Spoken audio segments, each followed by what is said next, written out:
Welcome back to my YouTube channel tutor Khushi. तो guys मैं आज आपको cash flow from investing activities शुरू करवाने जा रही हूँ। इसका मैंने आपके लिए फुल फ्लेज क्वेश्चन लिया है। होपफुली आज मैं इसे ख़त्म भी करवा दूँ और इसके बाद मैं आपको फाइनेंसिंग एक्टिविटीज़ शुरू करवाने वाली हूँ। अगर इन्वेस्टिंग एक्टिविटी का कोई क्वेश्चन आपका पेंडिंग है और सॉल्व नहीं हो पा रहा है तो आप मुझे मेरे इंस्टाग्राम चैनल पर डीएम कर सकते हैं। तो जल्दी से हम क्या है अभी इस क्वेश्चन को देखते हैं। ठीक है, जैसे कि आपको पहले से ही पता है कि कैश फ्लो स्टेटमेंट में हमें 2 साल का डेटा दिया होता है। दैट इज यहाँ पे मुझे डाटा दिया हुआ है 2018 एंड 2019 का। हमें क्या मशीनरी दी हुई है 10 लाख एंड 12 लाख। हमें अकोमुलेटेड डेप्रिसिएशन का बैलेंस दिया हुआ है 1 लाख एंड 1,20,000। ठीक है, डेप्रिसिएशन एसेट से लेस होती है इसलिए यहाँ पे ये नेगेटिव में लिखा गया है। तो इसका बैलेंस बाद में बचता है 9 लाख, ये भी लिख लेते हैं। और इसका बचता है 10,80,000। ठीक है, इन्वेस्टमेंट का बैलेंस दिया है ओपनिंग 70,000, इसका 40,000, गुडविल का दिया है 1,20,000, 1,50,000, फर्नीचर का दिया है 1 लाख और 90,000। और एडिशनल इन्फॉर्मेशन भी हमें गिवन है। Machinery costing 2 lakh, charging accumulated depreciation 70,000, sold at A loss of 40,000। वो मशीनरी जिसकी वैल्यू 2 लाख है वो उस पर अकोमुलेटेड डेप्रिसिएशन 70,000 लगी है और उसे हमने 40,000 प्रॉफिट पे लॉस पे सेल कर दिया है। Half of the investment sold at 2,000 profit. Rent receive from the property held for investment 50,000, furniture charging depreciation 10% per annum. तो इसकी क्या है, हम कैश फ्लो स्टेटमेंट बनाना शुरू करते हैं। जैसे कि मैंने पहले ही बताया था कि in cash flow from investing activity में sale and purchase of fixed asset आता है, इन्वेस्टमेंट की सेल परचेज आती है। ठीक है, तो क्या है अभी जैसे कि आपको एक चीज बता दूं, अगर किसी चीज की हमें एडिशनल इन्फॉर्मेशन गिवन है तो मोस्ट प्रोबेबली हो सकता है कि उसका हमें अकाउंट बनाकर बैलेंस फाइंड करना पड़े। तो क्या है, मैं आपके लिए यहाँ पे machinery account and accumulated depreciation account बना देती हूँ। जब भी आपको मशीनरी अकाउंट एंड साथ में उसका अकोमुलेटेड डेप्रिसिएशन अकाउंट दिया हो तो आपको दोनों अकाउंट बनाने पड़ते हैं। ठीक है, कैसे, मैं तो साथ साथ में बनाती हूँ, आप लोगों को जैसा इजी लगेगा आप वैसा ही बना सकते हैं। अकोमुलेटेड डेप्रिसिएशन अकाउंट, ठीक है, ऐसे करके आप अलग अलग भी बना सकते हैं, साथ साथ में बना सकते हैं। मैं पहले आपको बता देती हूँ ये अकाउंट क्यों बनाना है। हमें करेक्ट फिगर फाइंड करने के लिए अकाउंट बनाना पड़ता है क्योंकि इसकी दो चार, एक तो इसका ओपनिंग क्लोजिंग बैलेंस दिया हुआ है, इसके साथ इसकी अकाउंटेड डेप्रिसिएशन भी अटैच्ड है और साथ में मशीनरी की सेल परचेज वगैरह जो भी है हमें वो भी गिवन है। तो हमें क्या है, करेक्ट बैलेंस जो है हमें अकाउंट बनाकर ही फाइंड करना पड़ता है। बिना अकाउंट बनाए हमारा बैलेंस नहीं आता। ठीक है, अगर कोई भी बैलेंस ना हो, जैसे लास्ट मैंने आपको करवाया था, हम तो सीधा ही डिफरेंस ले लेते हैं। अगर सपोज हमें कुछ ना दिया हो, ऐसे क्वेश्चन हो, हमारा साइलेंट हो, मशीनरी 10 लाख है और साल के एंड में है 12 लाख, दैट मीन कि हमने 2 लाख की परचेज की है। ठीक है, सीधा सीधा सा ये आपको आ जाएगा। अगर साथ में ये चीजें भी इंक्लूडेड है तो हमें क्या है, अकाउंट बनाना ही पड़ेगा। ठीक है, अब मशीनरी का ओपनिंग बैलेंस आएगा इस तरफ, टू बैलेंस ब्रॉड डाउन, क्योंकि एसेट का ओपनिंग बैलेंस क्या होता है, debit side, that is 10 lakh. ठीक है, और क्लोजिंग बैलेंस फिर क्या है, यहाँ पे आएगा टू बैलेंस कैरी डाउन। ये कितना दिया है हमें, 12 लाख। ठीक है, ये चीजें हमें गिवन है, हमने वो लेनी है। अभी साथ में और चीज क्या बोली है, machinery costing 2 lakh, charging accumulated depreciation 70,000, sold at A loss of 40,000। अगर कोई मशीन है उसकी वैल्यू है 2 लाख, 2 लाख उसकी वैल्यू है, उस पर डेप्रिसिएशन कितनी लग चुकी है, कम्युलेटेड डेप्रिसिएशन 70,000। कम्युलेटेड डेप्रिसिएशन 70,000 लगी है तो 70,000 का डेप्रिसिएशन लेस कर दो।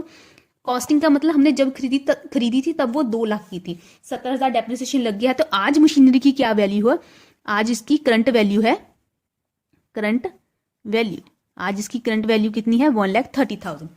1,30,000 वाली चीज को हमने 40,000 लॉस पे बेचा तो कितने में बिका, 1,30,000 वाली चीज को मैंने 40,000 लॉस में बेच दिया तो मैंने कितने में बेचा होगा, दैट इज 90,000। ठीक है, आपको समझ में आया। मैंने क्या किया है, 2 लाख वाली चीज है जिसपे 70,000 जब मैंने खरीदी थी तब 2 लाख की थी, 70,000 डेप्रिसिएशन लगा चुकी हूं अब तक। आज कितनी वैल्यू है उसकी करंट, दैट इज 1,30,000 उसकी क्या है, करंट वैल्यू है। ठीक है, अब 1,30,000 वाली चीज को मैंने 40,000 लॉस पे बेचा है तो मैंने कितने में बेचा है, दैट इज मैंने 90,000 में बेचा है। तो यहाँ पे आ जाएगा बाय सेल। आपको एंट्रीज याद है ना, बैंक अकाउंट, एसेट को सेल करते टाइम इस तरफ एंट्री आएगी, कितने में बेचा है, 90,000। By profit and loss account, कितना है, लॉस कितना है, 40,000। बाय अकमुलेटेड डेप्रिसिएशन, वो कितनी गिवन है हमें, कि दैट इज 70,000। ठीक है, ये इसका काम खत्म हो गया। अभी ये एंट्रीज यहाँ पे आई कैसे, आपको याद है आप जर्नल में एसेट की सेल परचेज की एंट्री डालते थे। अगर आप मन में डालो एंट्री, मैंने एसेट को सेल, एसेट क्या है, मैंने मशीनरी को सेल किया, तो एंट्री क्या आएगी, बैंक अकाउंट डेबिट, पैसे आए। ठीक है, बैंक अकाउंट डेबिट हो गया। अगर लॉस है तो लॉस को भी डेबिट करेंगे, bank account debit, profit and loss account debit to machinery account. यही एंट्री होगी ना आपकी। एंट्री क्या होगी, bank account debit, profit and loss account debit to machinery account. यही एंट्री होगी जब आपने मशीनरी को सेल किया होगा। कितने की मशीनरी है, 2 लाख की। ठीक है, कितने में बिकी है, 90,000 में, पैसे आ गए। लॉस कितना हुआ, 40,000। और डेप्रिसिएशन क्या, डेप्रिसिएशन भी डेबिट होती है, डेप्रिसिएशन को भी लिख दो, कितना है, 70,000। हो गया ना, वही एंट्री यहाँ पे क्रेडिट हुई है मशीनरी, तो ये सारी चीजें क्रेडिट साइड जाएंगी, लेजर ट्रांसफर। ठीक है ना, ऐसा ही बनाते हैं हम। तो ये क्या है, ऐसे आपका क्या अकाउंट बन जाएगा। अब इसको टोटल कर दो, इस साइड को, इस साइड को टोटल करो।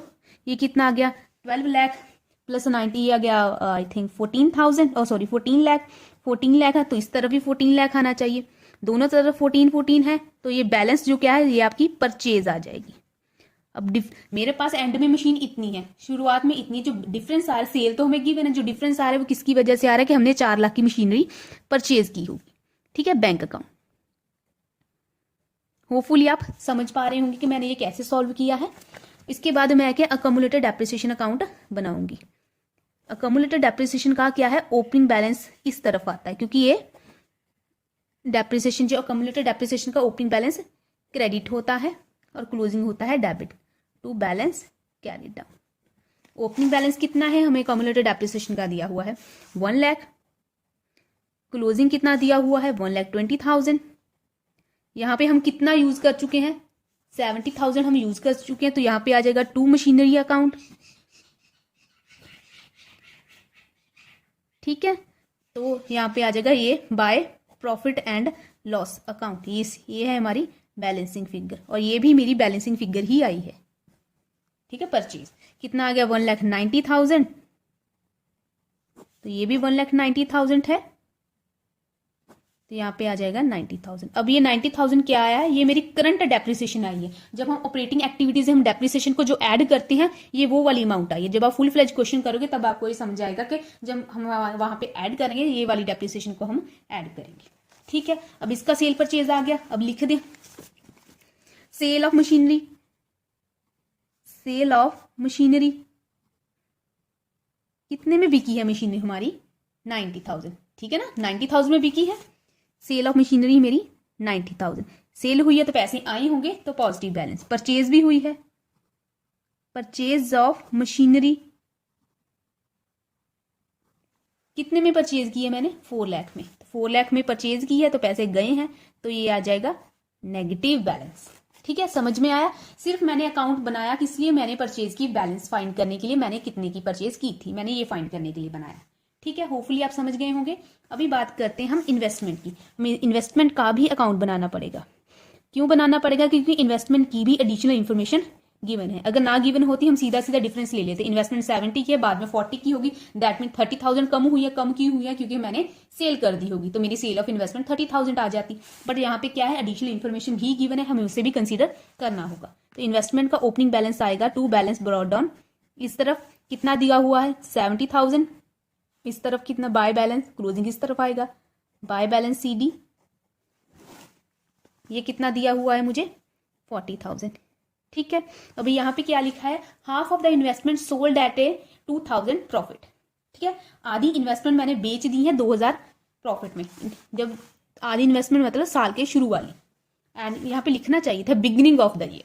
आधी investment beginning of the year मैंने बेच दी है 2,000 प्रॉफिट में। तो आधी कितना है, 70,000 का आधा कितना हुआ, 35,000।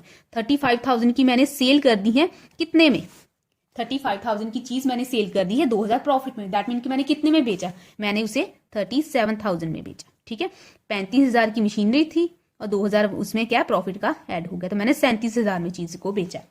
ठीक है, अभी प्रॉफिट में बेचा है, तो प्रॉफिट की एंट्री इस साइड आएगी, to profit and loss account 2,000। ठीक है ना, प्रॉफिट क्रेडिट होता है ना, जनरल एंट्री आप कर लीजिए, आपको समझ में आ जाएगा ये इन्वेस्टमेंट के डेबिट साइड में क्यों आया। ठीक है, अभी क्या है कि करो अकाउंट को क्लोज। ये कितना आ गया, 77,000। ठीक है, तो ये भी क्या है मेरा 77,000 आना चाहिए। ये पर आ रहा है 72 था, दैट मीन के टू परचेज कितना आ रहा है मेरा, जो बैलेंसिंग फिगर वो आ रही है मेरी 5000। Hopefully I am not wrong. एक बार टोटल कर लीजिए, 777,000 तो 772 एंड 5000। तो मैंने इन्वेस्टमेंट को परचेज कितने का किया है, मैंने 5000 की परचेज की है। ठीक है, आपको समझ में आया ये 37,000 कैसे आया, क्योंकि मैंने आधी इन्वेस्टमेंट को बेचा है 2000 प्रॉफिट में, 70,000 का आधा किया, उसमें 2000 ऐड कर दिया। ठीक है, तो यहाँ पे लिखिए sale of investment. Sale of investment कितने में बेचा है मैंने इन्वेस्टमेंट को, 37,000 में मैंने बेचा है।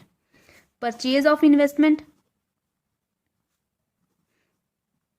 कितने में बेचा है मैंने, सॉरी खरीदा है मैंने 5000 में। खरीदा है तो पैसे जाएंगे, बेचा है तो पैसे आएंगे, इसलिए इसका पॉजिटिव बैलेंस और इसका नेगेटिव बैलेंस। अब बात आती है गुडविल की। गुडविल 1,20,000 की थी साल के शुरू में, एंड में कितनी है 1,50,000 की। ठीक है, तो 1,50,000 दैट मीन की कितनी बड़ी है, 30,000 बड़ी है। क्यों बड़ी है, क्योंकि मैंने परचेज की होगी। ठीक है, परचेज ऑफ गुडविल अगर कम हुई होती है तो हम उसे राइट ऑफ मानते हैं, अनटिल अनलेस वो स्पेसिफाई ना हो कि हमने सेल की। वैसे तो ऐसा कोई पॉइंट है ही नहीं, कम हुई हो तो वो सेल ही सॉरी राइट ऑफ ही माना जाता है। तो कितना है परचेज की है, 30,000 की गुडविल मैंने परचेज की, परचेज की होते पैसे पे किए होंगे, तो यहाँ पे 30,000 का नेगेटिव बैलेंस। और फर्नीचर की बात करते हैं, फर्नीचर 1 लाख का था साल के शुरू में और एंड में कितने का हो गया 90,000 का। और फर्नीचर के बारे में एडिशनल इन्फॉर्मेशन क्या दी है कि मैंने 10% डेप्रिसिएशन चार्ज की है फर्नीचर पे। डेप्रिसिएशन हमेशा ही ओपनिंग बैलेंस पे चार्ज होती है। मेरे पास कितना बैलेंस है ओपनिंग 1 लाख का 10% करो 10,000 मैंने डेप्रिसिएशन चार्ज की है, दैट मीन कि एंड में मेरा 90,000 बैलेंस टैली कर रहा है।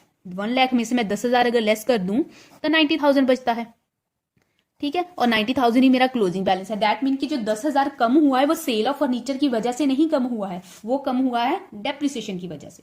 ठीक है, मैंने फर्नीचर यहाँ पे सेल नहीं किया है, वो डेप्रिसिएशन चार्ज हुई है जिसकी वजह से वो कम हुआ है। अगर ये पॉइंट ना गिवन होता हमें कि फर्नीचर पे डेप्रिसिएशन इतनी लगी है, तो हम क्या है इसे सेल ही मानते, तब हम 10,000 सेल लेते। बट हम नहीं ले सकते क्योंकि उन्होंने बता दिया कि 10% जो क्या है वो हमारा डेप्रिसिएशन चार्ज हुआ। ठीक है, तो sale of investment, purchase of investment, sorry sale purchase and goodwill का, इसे आप सॉल्व कर लीजिए। आपका क्या आ जाएगा, cash flow from investing activities. ठीक है, तो ये बहुत इजी है, तो आप इसे सॉल्व कर लीजिए। 90,000 plus 37,000 plus less 4 lakh less 5,000 less 30,000, तो ये आ गया आपका 3,08,000। नेगेटिव का आया है तो आएगा आपका cash used in investing activities. ठीक है, एक बार फिर से चेक कर लेती हूँ। 4 lakh plus 5,000 plus 30,000 less 90,000 less 37,000। ठीक है, तो होपफुली आपको ये समझ आ रहे होंगे एडजस्टमेंट। अगर फिर भी कोई प्रॉब्लम हुई तो मेरे इंस्टाग्राम चैनल पे आप मैसेज कर दीजिएगा, मैं उसका आंसर कर दूंगी। So thank you so much. कल से मैं आपको फाइनेंसिंग एक्टिविटीज शुरू करवाने वाली हूँ। मिलते हैं नई वीडियो में नए टॉपिक के साथ।